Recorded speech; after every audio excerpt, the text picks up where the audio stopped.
accordance with a recent Supreme Court decision, Central Bank of Nigeria has ordered commercial banks and other financial institutions in the nation to continue accepting and disbursing the old 200, 500, and 1,000 naira notes until December the 31st of this year. Central Bank revealed that it had convened with the Bankers Committee and instructed that the old banknotes remain legal tender outside the newly designed notes. In a statement signed by Dr. Issa Abdul Mumin, who's the acting director of corporate communications for the central bank. With effect from April the 1st, 2023, the National Identity Management Commission, the NIMC, has imposed, come up with new fees on the National Identification Number integration and verification for all applicants for passports. The additional fees, which range from 1,000 naira to $15, or rather $5 for those who are on the African continent, 15 who are outside the continent, will quicken the NIN integration and verification procedures for people applying for international passports. All passport applicants will have to pay that 1,000 naira for all the locations in Nigeria starting on April the 1st, according to the NIMC. Arise business analyst Chika Mbonu joins us from London. Chika, good morning to you. Thank you so much for joining us. Good morning. How are you? Fine, thank you, sir. Good to see you. No more excuses. All the money you're owing me, you have to pay now. Don't tell me that there are no notes. That is correct. Now. What do you make of the CBN announcement, sir? What do you make of it? Well, we thank God that we're finally gotten to the what I call it, to the end of this problem. And everybody in the country now will take a deep breath and rest, and then work towards return to sanity in the financial system. Starting from the banks, central bank, of course, and the banks. But a couple of issues come up here. One of the issues is that we are aware, or we know, that a lot of the old notes have been sucked out from the system and put to somewhere, maybe central bank. Then how would they come back again into the banking system? Two, the other thing is also there was this stubborn 500 to 700 billion naira of old notes that didn't come back to central bank. I'm sure that now those notes will come back to circulation. And then most importantly, again, and for us as a country, we learned new skills under this scenario, even though we were suffering. The fact that a lot of transactions can be done through alternative channels. We saw people who are selling bread, take money through their account numbers.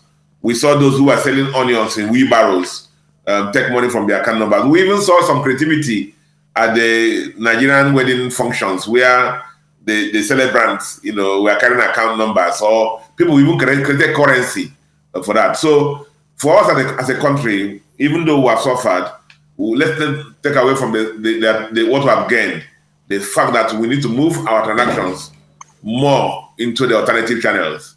And the more we do that as a country, the better for our economy. And then the reduction in the volume of cash in the system. Also, we have known that a lot of the illegal transactions that happen in the system, whether it's corruption or fraud and other allied activities, happen through cash. So if the volume of cash in the system is reduced, this is reduced. Also, as a Central Bank of Nigeria, I think they have their work cut out.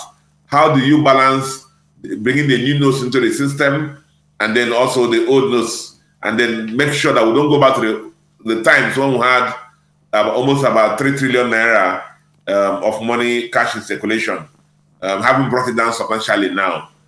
So let's make sure that the banks, everybody works hard, so the money will start flowing back into the system. The other thing that came up, people have asked me about, has to do with the limits. The limits, remember, 500,000 naira for individuals and 5 million for companies weekly. CBN has kept silent on that. I believe that those limits, unless CBN would run them, are still in place. And Chika, real quick, just your thoughts on the fees. We've talked about passports, the backlogs and everything. What do you think of this? In Nigeria, we always say that we don't mind paying for services. We don't mind paying the right price for fuel if the fuel is going to be available.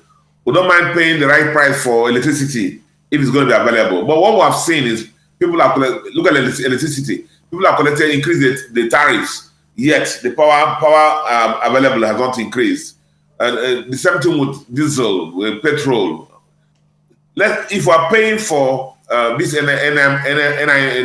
NIM services now, getting a passport in Nigeria now is a torture. Torture. A lot of young people, older people have missed a lot of business opportunities because of delays in getting their passport. And then when you have this kind of thing, it tells you the undercurrent expenditure people are making to get their passport. So if this paying ₦1,000 for Nigerians, those in Nigeria, $5 for those in Africa, and $15 for those outside Africa, will help in making passports come quicker. Let's pay it. Let's pay it. Nigerians are not averse to paying, but the issue is let's not pay, and we are still marking time in the same spot, like we have been doing with electricity and like we have been doing with petrol. Back to the notes, Chika. You've talked a lot about the alternative channels and the burden on the alternative channels. Do you think that is something that improves over time with respect to transactions in Nigeria? The other thing because of time I didn't add was it the time to December. Remember, I talked about this on the program. I told you that a lot of the banks, what the capacities, the volumes are seen now, where a lot of volumes, a lot of banks plan for in about two or 3 years' time. So this up to December now gives the banks time to work out their IT platforms to make sure they can accommodate this increased volume of transactions. We talked about in one of our programs that some of the banks have been running with old banking softwares, and because of the high volume of transactions now, they're moving to FlexCube, or Finacle, and a lot of them are in that process now. So we believe that this December extension, we give a lot of everybody in the channel, everybody in every stakeholder, including the banks, the opportunity and time to work up on the infrastructure.